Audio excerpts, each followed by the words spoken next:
Hello, this is Hoge. Welcome to the Effortless English Show, the show that teaches you to speak English powerfully.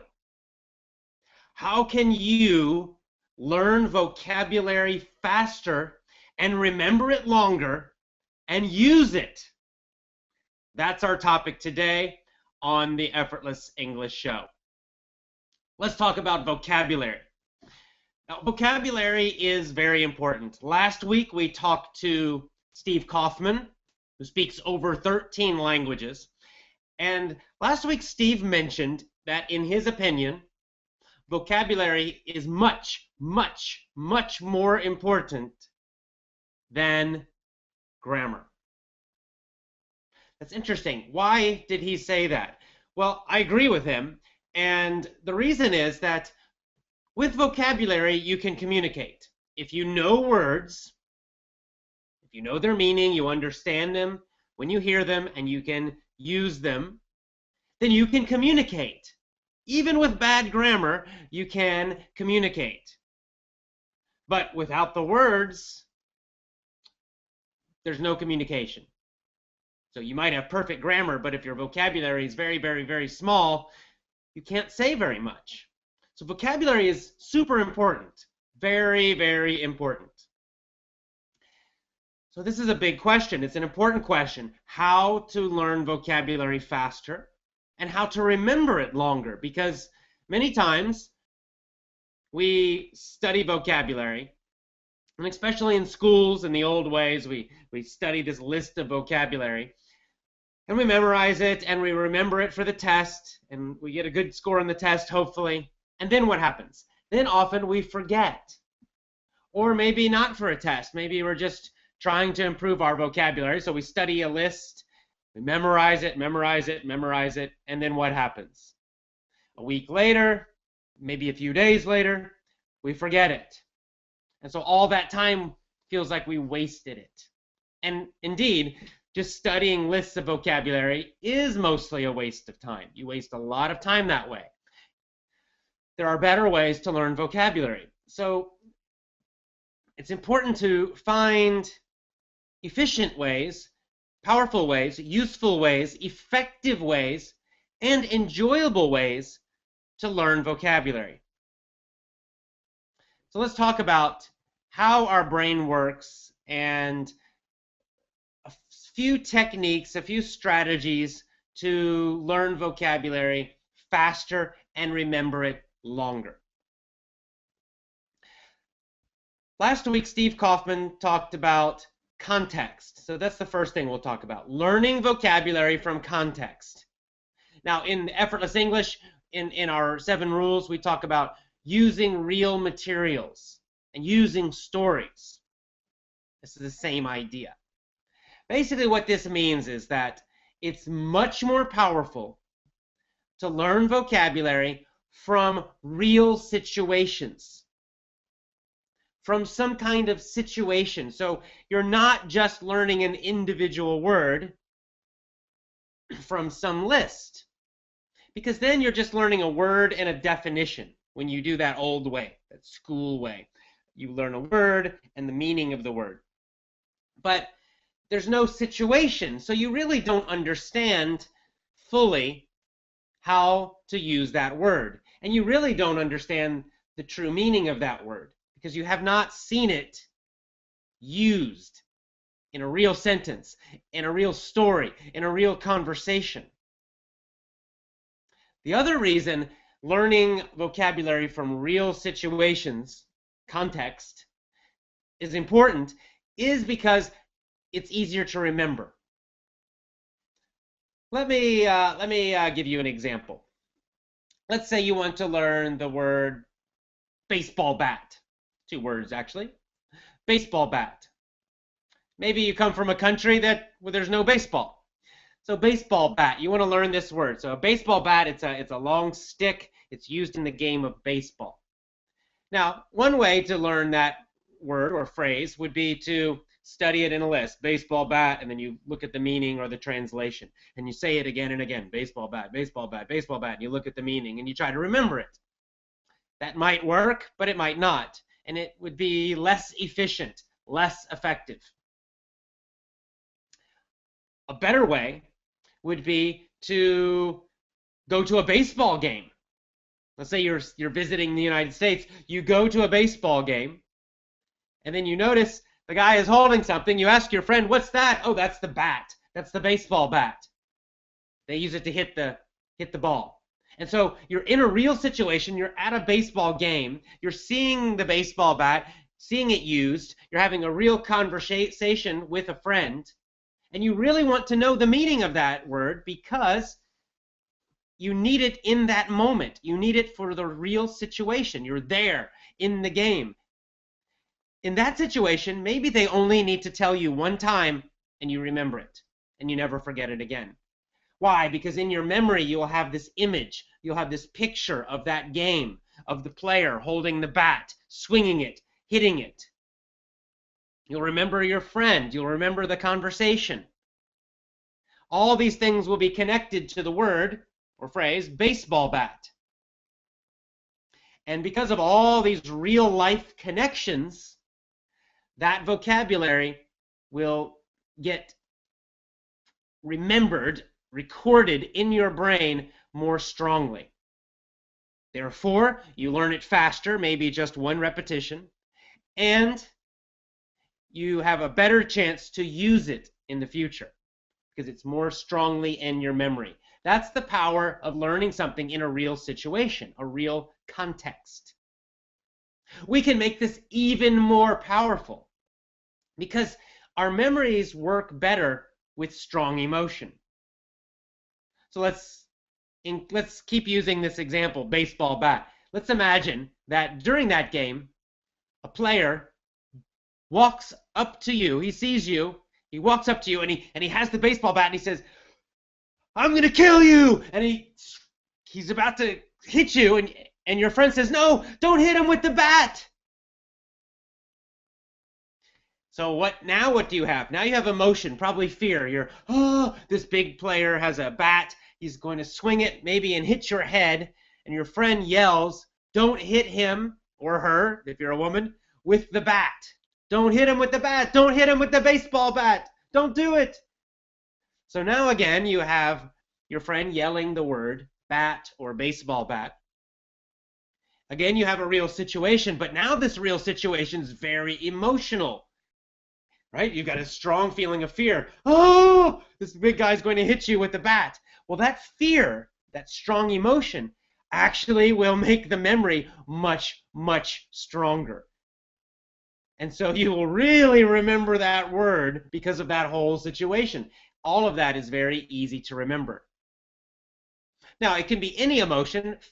Fear is one strong emotion. It could be excitement. It could be, a really high energy feeling. It could be enthusiasm.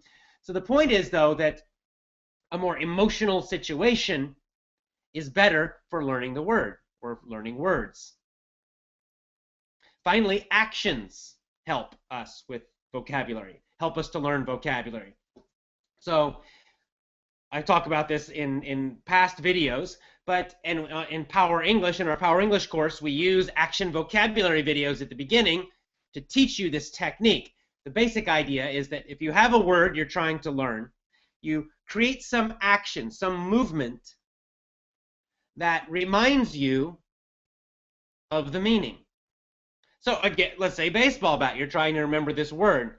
Well, instead of just saying baseball bat, baseball bat, baseball bat, you actually imagine in your mind the bat, the stick, right? And then you could make an action like you're holding the bat and you swinging it like a baseball player. And you say, baseball bat. So now you're combining this action with the word. You're saying the word and you're using the action.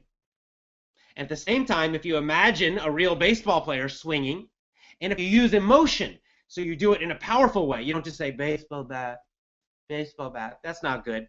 Instead, you use a lot of energy, a lot of enthusiasm, a lot of emotion, and the action, and you say baseball bat, wha! Baseball bat, baseball bat. And you combine all that emotion and action and remembering some image or picture. Now you will remember that word more quickly. You can do this with any word.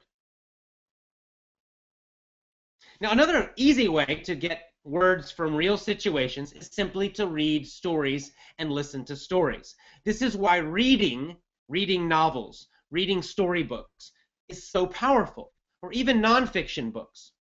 It's because when you learn words from books, including audiobooks, listening, when you learn that way, you're automatically learning new words in a real situation. So you have the whole situation to remind you of the meaning. So this is why lists are not good. Now you're listening to the Effortless English Show with AJ Hoge. Go to effortlessenglishclub.com to get my free email course. So we've talked about context. What's another great way to learn vocabulary faster? And what is the difference between active vocabulary and passive vocabulary? See, we have two kinds of vocabulary, active and passive. And often you may get confused by these, or you may be upset, because a common problem is that you may know a word when you hear it or when you read it. If you read the word, you know it. If you hear the word, you know the meaning. But then later, when you try to use the word, you're talking to someone and you want to use that word, but you can't quite remember that word. You can't quite use it. Have you had this situation before? Well, it's very common, and this shows the difference between passive vocabulary and active vocabulary. We have both kinds. See, passive vocabulary is what you understand when you read or when you listen. And active vocabulary is the vocabulary you can actually use when you speak or when you write. Now, the normal situation is that your passive vocabulary is always bigger than your active vocabulary. In other words, you will know more words than you can use. People get upset about this all the time. They write me, oh, AJ, when I want to use a word, I can't remember it. People get very upset. They think there's something wrong. There's nothing wrong. It's normal. This is normal for everyone, including me, including all native speakers. This is the normal situation. This is how children learn. They always know more from listening and reading than they can actually use when speaking. It's normal. See, this is the process. When you learn a new word, first it's passive. First you learn it passively. That means you understand it if you hear it. You understand it when you read it, but you're not ready to use it yet when you're speaking. That's normal. So first you don't know it. That's the first stage, right? You don't know the word at all. Then you know it a little bit. When you see it, sometimes you forget. Then finally you know it completely, but passively, meaning you know it when you see it, you know it when you hear it, but still not ready to use it yet. And then finally, the last step, it's active. You can actually use it quickly, easily, effortlessly when you speak. So this is the steps. But new words kind of go through all of these steps. So some words will be in the first step. You don't know them at all. And then other words, you know a little bit. You kind of know the meaning, but not 100%. And then other words, you know 100% when you see them, but you can't use them. And then finally, a smaller amount, you actually know them 100% and you can use them quickly and easily. They're active. So removing the words step by step. No reason to get upset if there's a word that you can't use yet. It's okay, no problem. Here's the good news. You don't need a lot of active words. You do need a lot of passive words. You need to understand a lot of words because you'll hear many, many, many words in movies. You'll see a lot of words in books. In conversations, you will hear a lot of phrases, a lot of idioms, a lot of slang, all of that. You need to understand it all to communicate well. You need a lot of passive vocabulary. You do not need a lot of active vocabulary. That's the good news. You can speak well. You can communicate powerfully with just the most common words. So this is what normally happens. This is what's natural, is that your active vocabulary usually will be the most common words of English. That's normal, that's natural, and that's fine. A lot of people, they worry, oh, I want to use advanced vocabulary when I speak. It's not necessary. Use simple, direct words. You can communicate very well with simple, direct words, with the most common words. The most common words are the ones you will hear constantly all the time. They're the ones you will read and see constantly all the time. That's why they become active first, because there's more repetition. See, the secret from going from no knowledge, you don't know it at all, to knowing it to active is just repetition. You need to see the word more often. You need to see it, repeat it again and again. You need to understand it and hear it, understand it and hear it. After you understand it and hear it several times, then you'll know it passively. If there's emotion, if there's a real situation, that will happen faster. How do you make the word go from passive to active? It's just the same thing, more repetition. You need to hear it more, need to understand it more, again and again, more repetition. And if there's strong emotion and real situations, that happens faster. And eventually then it becomes active. It's more repetition. So of course, more common words, the most common words in English are the ones you hear the most often. You get a lot of repetition of these words. For example, the words I'm using right now in this show. You hear these words constantly. You hear a lot of repetition, so probably they are active for you.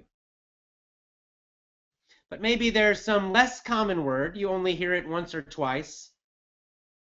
So you might know it a little bit passively, but you're not ready to use it yet. That's okay. It's less common. That means you don't really need to use it so much. You probably can say what you need to say using common vocabulary. But that's the point. People want to sound intellectual maybe. I'm not sure the reason, but the point is most ideas can be communicated with simple, common words. So focus your vocabulary effort more on passive, more on understanding as many words as you can. That's a lot of reading and a lot of listening, and it's using real situations, real stories, real books, not lists, not textbooks. Don't worry too much about active vocabulary. It will naturally get better as you get more repetition from listening and reading. All right, so it's time now for question time. That's when I answer your questions on Twitter. So my Twitter is twitter.com/AJHoge. That's AJHOGE. I'm answering your questions now. Let's go to Twitter and see what kind of questions we have. All right, here we go. Okay, Coach Assad on Twitter asks, what is the process of reading a novel? Should I look up every word that I don't know or just skip it? The second one. The way to read books or read novels, the best way, is just to read something easy and don't use a dictionary. Because if you have to use a dictionary, then you're stopping every sentence looking for the meaning of a word, you'll never remember all of that. You will never remember all of those definitions. Also, you will not enjoy the book because you can't continue with the story. You're stopping all the time with the dictionary. It's really boring. It's terrible. It's kind of an old school way of doing reading. Don't do that. If you don't know a lot of words, maybe the book is too difficult. Find an easier book. This is why I say read easy novels, read easy storybooks. And when you do find a word you don't know, just guess the meaning. If you understand most of the book, if you understand most of the words, you can guess the meaning of something new. You can guess because you understand the situation. This is what context means. You understand the context. You understand the whole situation, so you have an idea what that word means. So just guess the meaning of the word and keep reading. And then you will see that word again. And when you see the word again in a different situation, you might have a better guess of the meaning. Guess again, keep reading. Eventually, you will understand that word and you will not need a dictionary. Good question, very good question. It's question time. I'm answering your questions on Twitter. Let's go to our next question. All right. This is good. If you like to watch TV shows, which would you choose as the best? Well, again, there's no best TV show. The best TV show is the TV show that you like. It's the TV show that you understand. So that's different for everyone. Generally, I would say to avoid comedies because in the beginning, because comedies can be more difficult. Why? Because humor, jokes depend on culture. And if you don't understand the culture, you will not understand the jokes. So that can be very difficult to understand in the beginning. Now later, as you understand more, yes, comedy can be quite good. It's good for you to understand the culture more. But in the beginning, I would suggest something more like a drama or a family type show, something like that. So, but it's up to you, really. It's whatever you enjoy. So it's really more your interest that's important. All right, let's go to our Twitter questions and see what we have next. I can take a few more Twitter questions. All right, let's see. All right, Twitter. Constantly understand. Okay, here's a question from Jakob Jaworski. What can I do when I hear a certain word constantly and I understand it, but actually I still don't know how to use it? Well, just what I was talking about. So you're constantly understanding it. I mean, you're constantly hearing a word. You're understanding it a lot, but you're still not able to use it. My advice is just relax. I mean, there's no reason you have to use one certain word. We need to be flexible when we communicate. So if you're having trouble with one word, don't worry about it. Maybe you still need more repetition. So don't use the word. There's no benefit to forcing, to say I must use this word and then trying to force yourself to do it. That just makes language, it makes English very stressful. There are many words in English, and probably you know another word that has same or close to the same meaning, and just use the other word that you're more comfortable with. We all do this in our own language. I do this. I have certain vocabulary that I use, certain words that I use again and again, because I'm comfortable with those words. Now, I know lots of other words that I might use in one specific situation or if I'm writing, but mostly I use the words that I am most comfortable with, the ones I know the best, the ones I use constantly. It's my own personal speaking style. We all do this. So there's no need to force yourself to use a certain word. Find another word that you already know, or other words. You can find a different way to say it. And eventually you will understand that word better, and you will eventually use it. That's fine. Just don't make yourself stressed about it. That's the point. Relax about it. Focus on communicating your ideas not on the parts of the language. All right, I'll take one more Twitter question, and then we'll come back. Okay. Okay, here's an interesting question. And I can't pronounce the name because it's Zibin Krobot. I don't know. It's a Twitter name. It says, are science books good for learning English for somebody who doesn't like novels or children's books? Yes. Well, here's the thing. Here's the rule about books. And here's my rule. It's not really a rule, but it's a suggestion, a strong suggestion. The best book is the book you enjoy. The best topic is the topic that is very interesting to you. So I use children's books, I use novels as an example because you can find easy books on those topics. But if you hate those things, if they're boring, don't read those. So this person enjoys science and wants to read science books. Then yes, read science books, definitely. If you love cars and motorcycles, read about cars and motorcycles. Listen to audiobooks and podcasts about cars and motorcycles.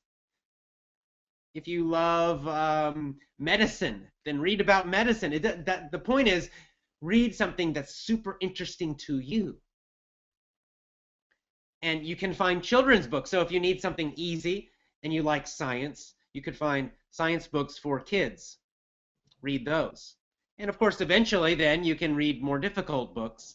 You can read science books for teenagers and then eventually science books for adults. So certainly, if you love science, read about science. If you love sports, read about sports.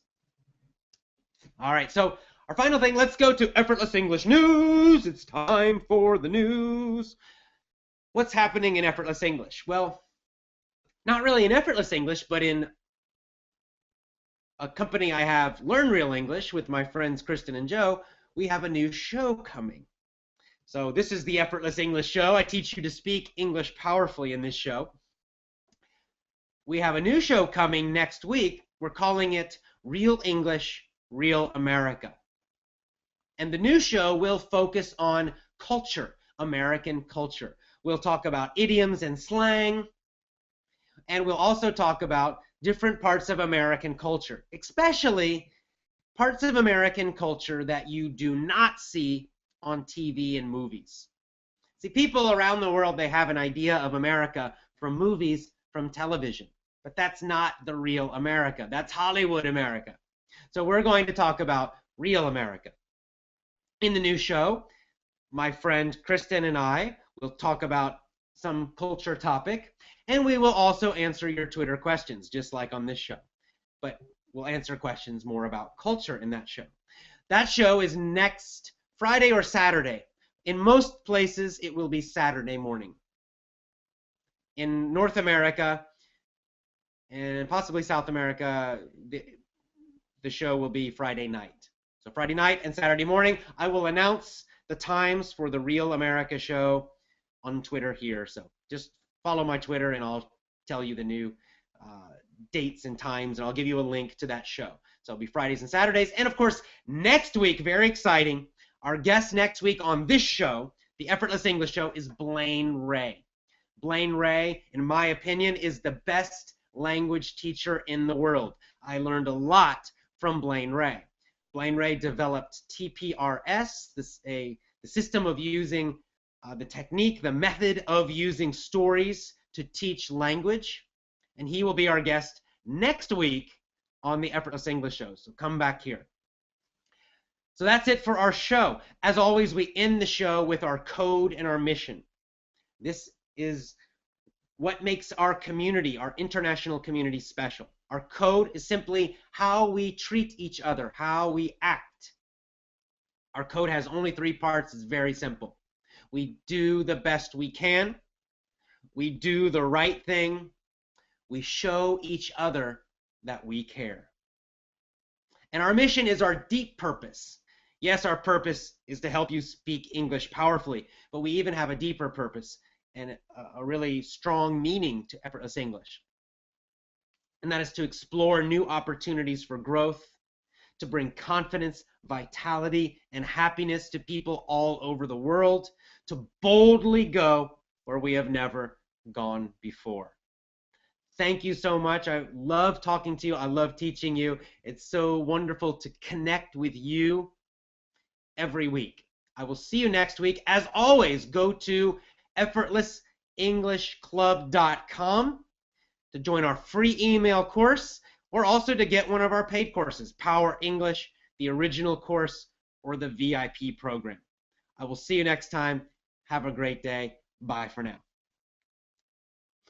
Bye for now.